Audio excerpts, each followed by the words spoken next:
Okay, we'll start taking questions for Lycanthro Keith about the LGS 300th video. You first. Hi, Lycan. I'm Nick from the Pro YouTube Torch. Hi, Nick. How are you? Fine, thanks. I Let wanted me ask you a to. question, Nick.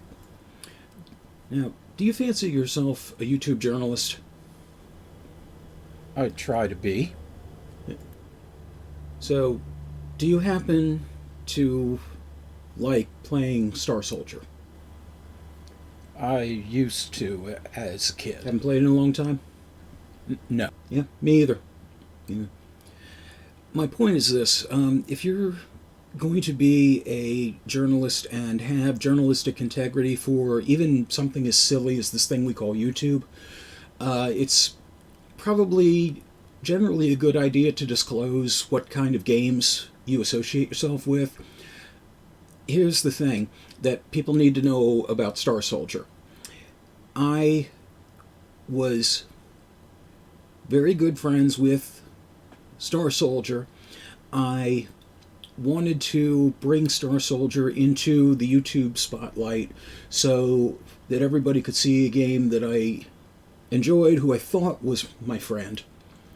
But as it turns out, didn't want to see me succeed and wanted to embarrass me, even though I wanted to bring it to a top level, call it jealousy or what have you. And the thing is, I paid Star Soldier's bills. I gave Star Soldier money. I helped him get spots, and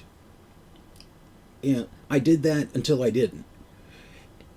And we then had to turn. I then had to turn around and sue Star Soldier, even though I have receipts, I have invoices, I have emails.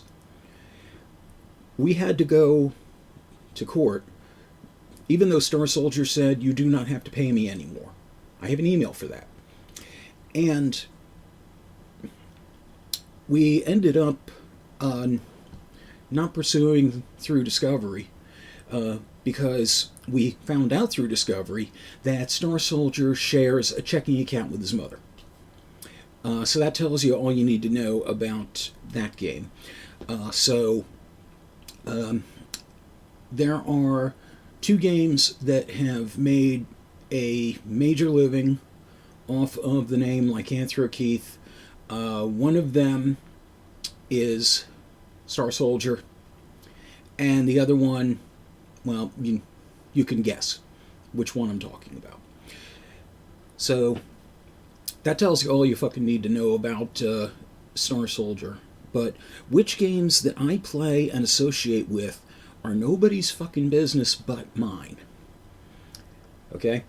And you all need to remember that when one of these games decides that it's bigger than the person let's playing them, and it doesn't need to listen to advice about how quickly to scale up its difficulty and how ridiculously that happens.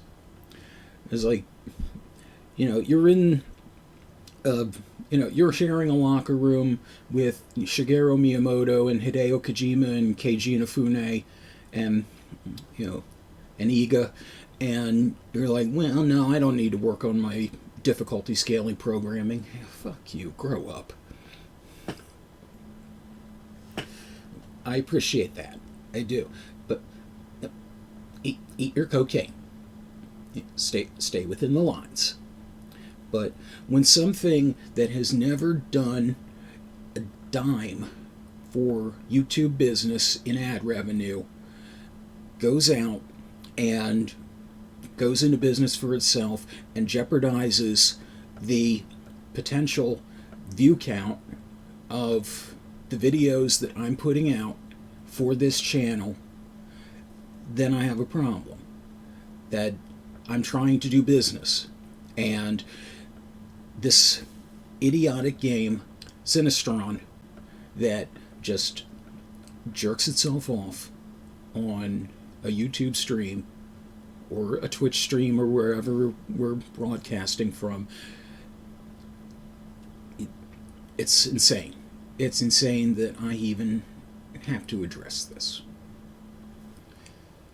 It is very regrettable that I had to lower myself to Star Soldiers level, and I will still say this to any of the games out there who think that they don't need to be appreciative or respectful to the people who try to bring them into the YouTube spotlight. If they have a problem with me, take it up with me. Let's fucking go. Insector X had to keep going and just drive me insane. It's a disgrace. It's an embarrassment to this fucking YouTube channel, to this YouTube industry. And we're far beyond apologies. I gave Insector X a chance to apologize, and it refused. It's their fucking funeral. I appreciate it, Nick. I'm sorry if I'm a little fucking snippy. I'm hurt, I'm old, and I'm fucking tired, and my work is not for children.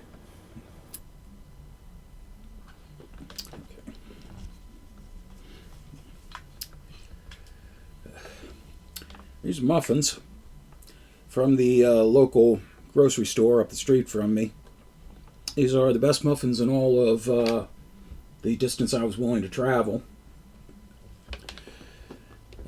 Really good. Open on Mondays and Tuesdays. Hi, Lycan. Izzy, how are you?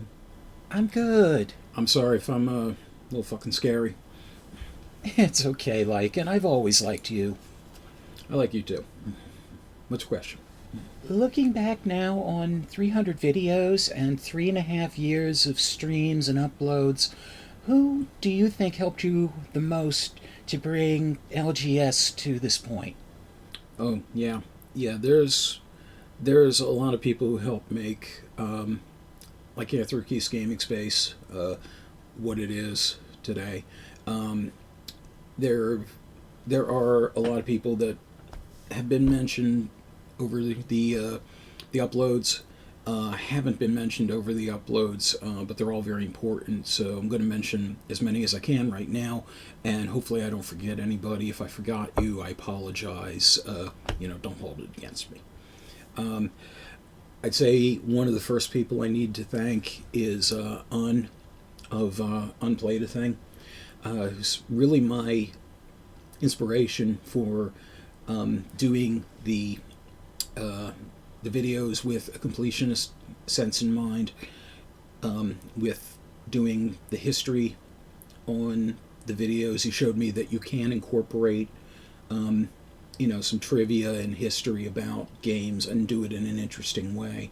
That's always been something I've loved to do and study, so I'm glad I was able to see through on how that could be conveyed. And he gave me his blessing to start streaming when he had to take a hiatus from it. So I had a lot of support from someone whose work I respected, and that absolutely helped a lot. Someone else from the very beginning who helped me out a lot is Justin Carpenter. He's done a lot of different things, technical help primarily, getting things set up and running. He has many Chivos he created for the Twitch stream, and eventually I'm going to do a video showing all of them. And he also originally designed the banner, the Lycan Bloody Great Retro Gaming banner. Alex Hales was the artist who has done the current version, and I insisted that when I got the commissioned character put in place of where the original character was, it was Ralph from Rampage, I insisted that everything else on the background be recreated in exact as possible detail, because I wanted to honor Justin's design. Because he created that for me, didn't ask anything for it, and I absolutely wanted to make sure that that was preserved. So thank you very much, Justin, and thank you, Alex Hales, for making the pixel art that is up on the YouTube page. It's my YouTube icon, the art for the Patreon tiers. Really great guy to work with, really patient with me. Kept at it. There were several versions of everything that was done, but he kept at it tirelessly until it was exactly what I wanted. So very, very big thanks for that. When we're talking technical help, I definitely want to thank my post-production specialist, Matthew Carr Anderson, who volunteered to do the editing work and helped me actually get a lot of editing work done up to a month in advance for things that were coming out. So by the time it was done, all I had to do was double check it, and then I would record the Patreon slate if there was one and write up the YouTube info description. And I've been doing pretty much all of the editing for the last 4 months or so, but I still want Matthew to have his credit, because I wouldn't be at this point without him. He also helped me learn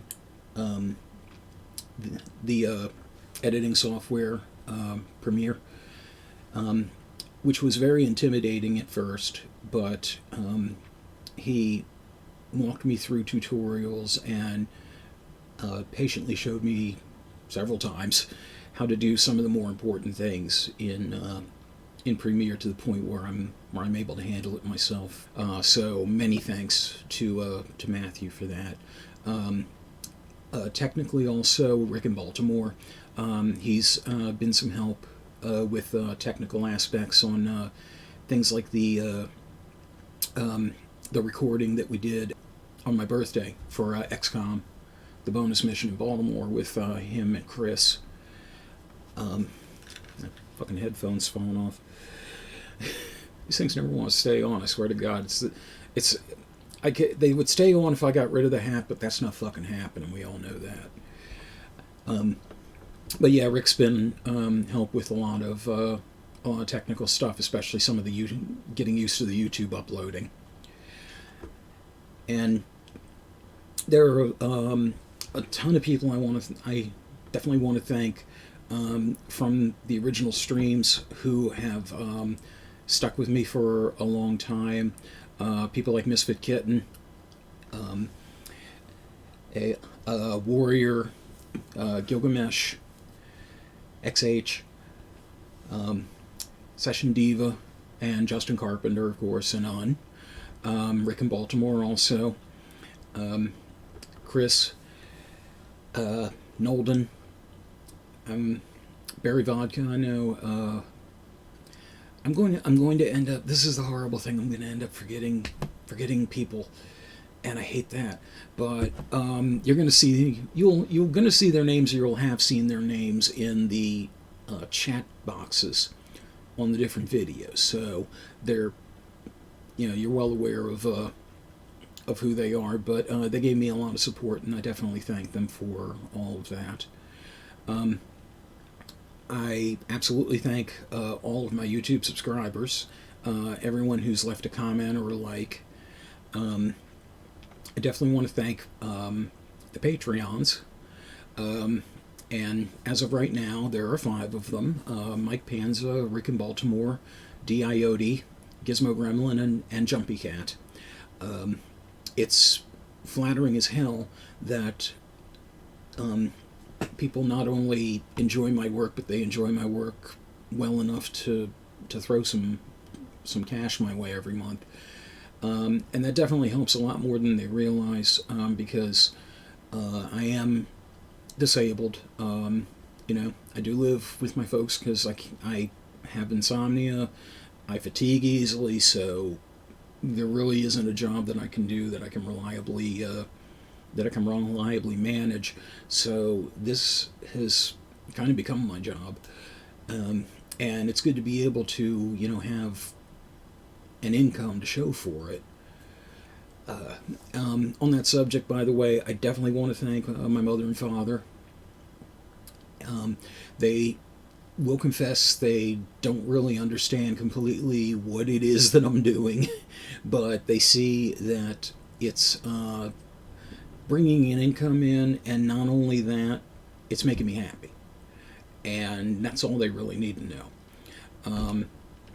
And I actually had gotten a brand new gaming laptop from them for Christmas, Black Friday special, which at this point gives me a portable studio that I can use to play the games and record the games and edit the footage anywhere I need to. So that was a big help. So thanks to them for that. I'm pretty sure I haven't forgotten anybody, though I'm very sure I've forgotten somebody. So if I didn't mention you, please know that you are indeed, in my thoughts for everything you have helped me do, for everything that we've gotten to at this stage, because it's not just me. The YouTube channels, when you do them, they are never a solo effort. And that's not just the production of them. You have to have people watching and replying and participating. Otherwise, there's nothing there. You're jerking off. So thank you for not making this a jerk off by a jerk off. I'm really going with that, huh? So yeah. Thanks for your question, Izzy.